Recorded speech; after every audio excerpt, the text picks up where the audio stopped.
आणि फोंडेजीने आंबे सुद्धा आणलेले आहेत. याची बात नाही फोंडेजी, मुहूर्त नाही फोंडेजींना नवीन फोन घेण्याचा. एक दिवा मी चौकटीच्या बाहेर ठेवते. जास्त झाली अंदाज नाही आला. आपल्या इथे पिठाच्या गिरण्या असतात ना, तशा त्या कॉफीच्या गिरण्या होत्या तिथं. सारखं हल्ल्यासारखं वाटतंय. प्यार से प्यार से. इतने दिनों के बाद ऐसा गरम गरम स्वादिष्ट भोजन खाने को मिला है. तमिळनाडूला तिथे एक थेंब पाऊस नव्हता. त्या घरामध्ये आल्यानंतर जे समाधान मिळते ना ते कुठंच मिळत नाही. हरे कृष्ण मैत्रिणींनो, स्वागत आहे तुम्हा सर्वांचं पुणे शहरातून. तर काल सायंकाळी 4 वाजता आम्ही रामेश्वर धाममधून आमच्या घरी आलेलो तीर्थयात्रा करून. तर खूप छान वाटलं. एक म्हणतात ना 4 धामपैकी एका धामाचं दर्शन झालेलं आहे आमचं. आणि मागच्या वर्षी आम्ही ओडिसाला गेलेलो, जगन्नाथपुरीचं पण दर्शन झालेलं आहे जगन्नाथ भगवानचं. आणि जगाच्या कुठल्याही कानाकोपऱ्यातून फिरून या, आपल्या स्वतःच्या घरामध्ये आल्यानंतर जे समाधान मिळते ना ते कुठंच मिळत नाही. त्याप्रमाणे आमच्याशी झालेलं आहे. मला खूप आनंद झाला घरी आल्यानंतर. आणि आज सकाळी उठलेलं आहे, स्नान वगैरे केलेलं आहे. आज आहे भागवत एकादशी. तर आमच्या सगळ्यांचा भागवत एकादशीचा उपवास असतो, त्याच्यामुळे आज स्वयंपाक नाही करायचा. आज फक्त खिचडी बनवायची आहे. तर अगोदर तुळशी मातेला जल अर्पण करते, त्याच्यानंतर खिचडी बनवायला सुरुवात करते. गोविंद जय बोलो गोपाल जय जय.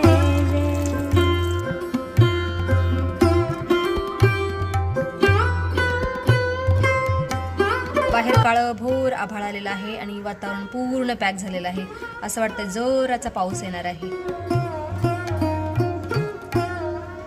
आणि आमच्या कोकणाला आज खूप सारे निळे फुलं लागलेली आहेत. हे बघा, 1 आणि इथे एक आहे, 2 आणि कुठल्या साईडला आहे, इकडं कुठेतरी एक आहे. 3 फुलं लागलेली आहेत. आज एकादशीच्या दिवशी देवाला व्हायला बरं झालं कोकणाची निळी फुलं.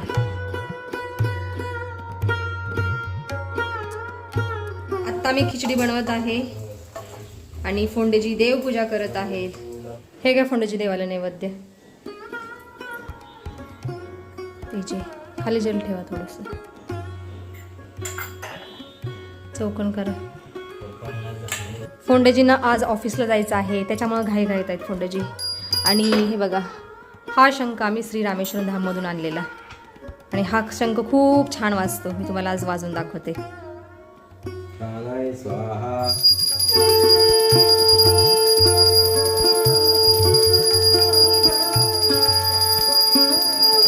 फोंडेजींना खिचडी देते. कुठं गेले? हे घ्या. आता मंदिरामध्ये जावं म्हणलं तर बघा, भुरभुर भुरभुर पाऊस चालू झालेला आहे आणि जोराची हवा पण सुटलेली आहे. आणि डान्सिंग अशोका ट्री छान डान्स करत आहे, घुमत आहे चांगला. आता थोडा वेळ नामस्मरण करते. मंदिरात जाणं अशक्य आहे कारण जोर जोराचा पाऊस सुरू झालेला आहे बाहेर.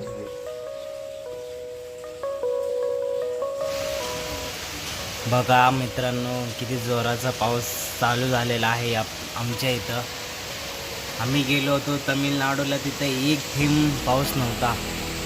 तिथं बघा किती पाऊस आहे, किती पाऊस आहे.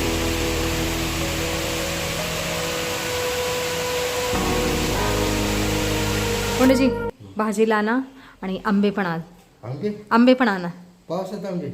हा, त्याला काय होतंय? आंबे बऱ्याच दिवसाला खाल्ले नाही तो, जवळ 7-8 दिवस झाले. अगं पाऊस पडल्यानंतर आंबे नसते खायचे.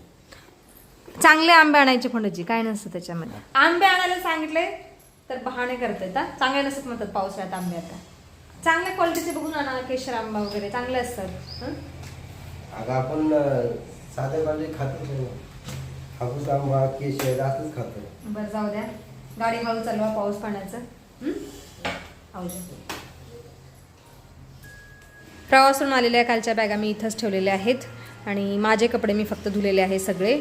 आणि उद्या मी फोंडेजींची धुईल, आज नाही धुणार कारण आज माझेच कपडे सुकलेले नाही आहेत.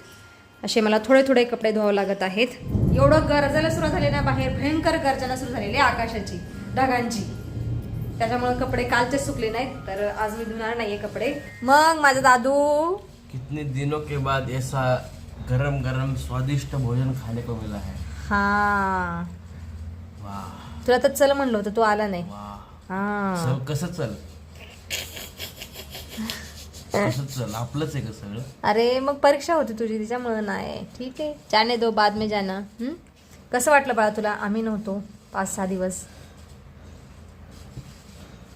चांगलं वाटलं. चांगलं वाटलं ना? लाबाड आहे ये ना चांगले चांगले पदार्थ बनवून खाल्लेले आहेत एकट्याने मित्राने. आईस्क्रीम खाया है, बहुत ज्यादा एंजॉय किया है इसने अकेले ने. मग आईस्क्रीम पण खाल्लेलं आहे.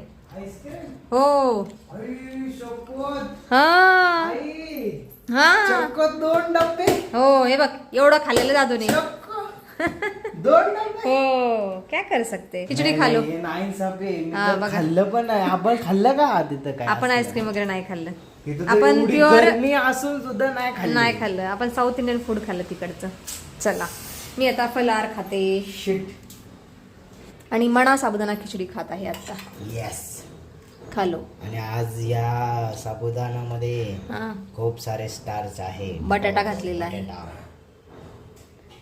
अरे मोठा चमचा घ्यायचा ना बाळा. हे कोणी ठेवलं मला नाही माहिती. मोठा चमचा आहे तो घे. घेतो.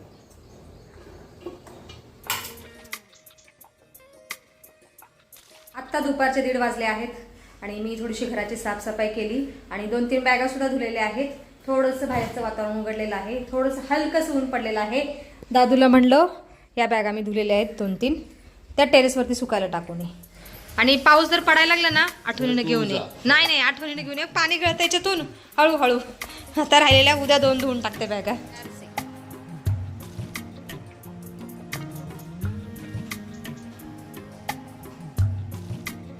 आता मी थोडा वेळ आराम करते. प्रवासाचा थोडासा थकवा जाणवतोय. असं वाटतं की मी ट्रेनमध्येच बसलेली आहे. सारखं हल्ल्यासारखं वाटतंय. 1-2 दिवस असं होतच राहणार. तर आता थोडा वेळ आराम करते म्हणजे बरं वाटेल.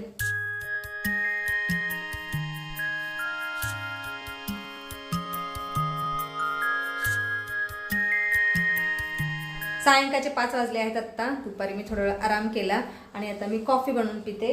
तर ही कॉफी आम्ही आणलेली आहे मदुराई शहरातून. मदुराई शहरामध्ये बऱ्याच ठिकाणी कॉफीची दुकानं आहेत आणि त्या दुकानासमोर गेलं ना असा खूप डार्क कॉफीचा वास यायचा. आणि अशा आपल्या इथे पिठाच्या गिरण्या असतात ना तशा त्या कॉफीच्या गिरण्या होत्या तिथं.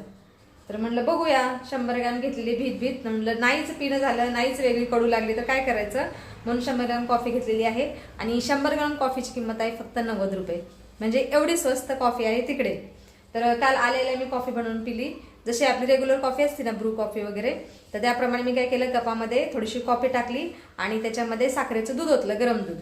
तर ही कॉफी अजिबात मेल्टच झाली नाही. कसलीच मेल्ट नाही झाली. एकदम चहापत्तीसारखं गाळ राहिला खाली.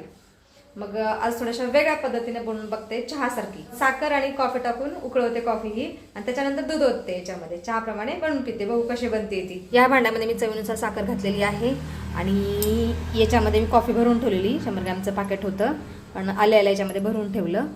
तर खूप कडक वास येतो कॉफीचा. तर आता भांड्यामध्ये टाकते कॉफी. झाकण ठेवते अगोदर नाहीतर साधावून जाईल कॉफी. आणि याच्यामध्ये आता पाणी ओतते. ठीक आहे चला आता हे भांडं गॅसवरती ठेवते आणि चांगली कॉफी उकळून घेते. आता ह्या उकळत्या कॉफीमध्ये थोडंसं दूध घालते. एकदम चहाप्रमाणे कॉफी बनवली आहे मी. काल तर अजिबात कलर सुद्धा नव्हता आला. आज छान कलर आलेला आहे कॉफी उकळवल्यामुळे. हे बघा. तर अशा पद्धतीने कॉफी बनावं लागते ही. आता चांगला कलर आलेला आहे. कॉफी छान उकळलेली आहे. आता गॅस बंद करते आणि कपामध्ये कॉफी शोधून घेते. वा वा वा वास खूप छान येत आहे या कॉफीचा. क्रिस्टल तसेच राहिलेले आहेत म्हणजे कण बारीक कॉफीचे तसेच राहिलेले आहेत.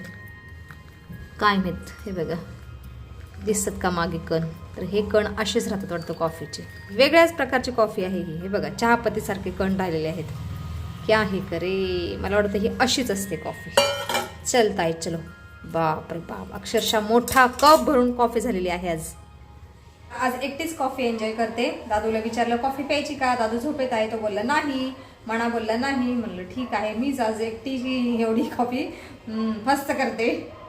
काय करायचं खूप झाली माझ्याकडून. म्हणजे पाणी आणि कॉफी होती एकत्र त्यानंतर दूध पण होतं त्यामुळे जास्त झाली. अंदाज नाही आला. ठीक आहे चालतंय. खूप टेस्टी लागते. कडक आहे एकदम कॉफी. सायंकाळचे 6:30 वाजले आहेत आत्ता आणि मी आता संध्याकाळचा फराळ बनवत आहे. इथं कढईमध्ये तेल ओतलेलं आहे आणि आता याच्यामध्ये जिरा घालते आणि जिऱ्यानंतर हे हिरवी मिरचीचं वाटण. त्याच्यामध्ये फक्त मी हिरवी मिरचीच घातलेली आहे आणि मी या कढईमध्ये बनवत आहे बगरीची आमटी. भगरीची आमटी म्हणजे भगरी बरोबर खाल्ली जाणारी आमटी बनवत आहे आणि या पातेल्यामध्ये भगर शिजत आहे. भगरीच्या आमटीमध्ये मी बटाटा खिसून घालत आहे. हे बघा 2 बटाटे खिसलेले आहेत आणि खिसून घातलेल्या बटाट्याची आमटी खूप छान लागते. चला आता याच्यामध्ये बटाटा घालते.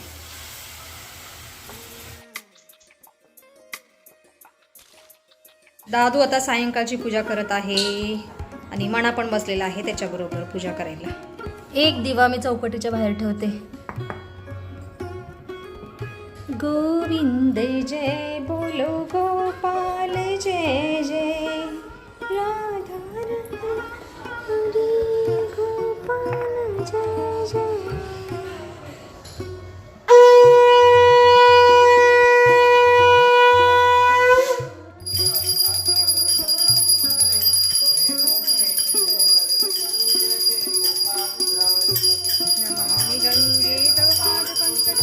काय झालं फोनची? चालू झाला माझा मोबाईल. मोबाईल त्या दिवशी चालू झाला होता ना? नाही कॅमेरा कॅमेरा चालू होता. ओ बाय. दाखवा. आता कॅमेरा चालू झाला.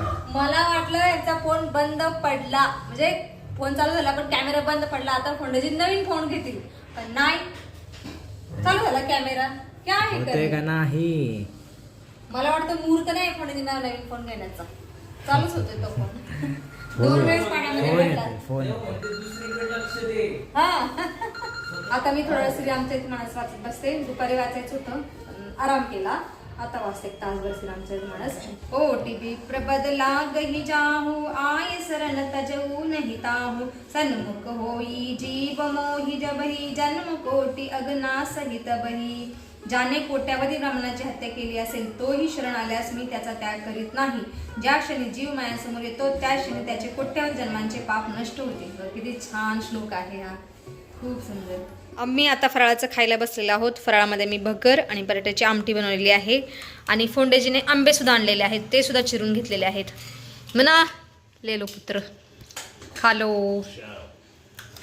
हे घ्या फोंडेजी आपके लिए. दादू ये तुम्ही सुद्धा या फराळाचं खायला. तुम्ही उपवास धरता का काय? रेग्युलर जेवण एवढं करत नाही, उपवास एवढं खाता. तुमच्यासाठीच आहे हो. तुम्ही बघा सकाळी प्लेट भरून साबुदाणा खाल्ला, पुन्हा बाहेर साबुदाणा वडे खाल्ले हा, आणि दुसऱ्याला म्हणतं की किती खायचं. याची बात नाही फोंडेजी. बाहेर गेलो काम करतो. आम्हाला कष्ट करायचं असतं. काय काम करता खरं सांगा, खरं सांगा काय काम करता. कष्ट काम करत असल्यामुळे खुर्चीवर तर बसून काम असतं फोंडेजी तुमचं, फिर बोलते काम काम करते. कामाला गेलो होतो ना, नाही कामालाच गेलो होतो. हो तुमचंच खरं हो फोंडेजी. आप बहुत कष्ट करते हो. आणि आम्ही घरी बसून असतो आणि खातो असं फोंडेजीचं म्हणणं आहे. एवढं खातात ठीक का? आहे जाऊन देत, चेष्टा करतात, मजा करतात फोंडेजी. तर आता आम्ही खाऊन घेतो आणि व्हिडिओमध्ये आता आपण इथंच थांबूया. तुम्ही इथपर्यंत व्हिडिओ पाहिल्याबद्दल तुमचं खूप खूप धन्यवाद. भेटूया आपण पुढच्या व्हिडिओमध्ये.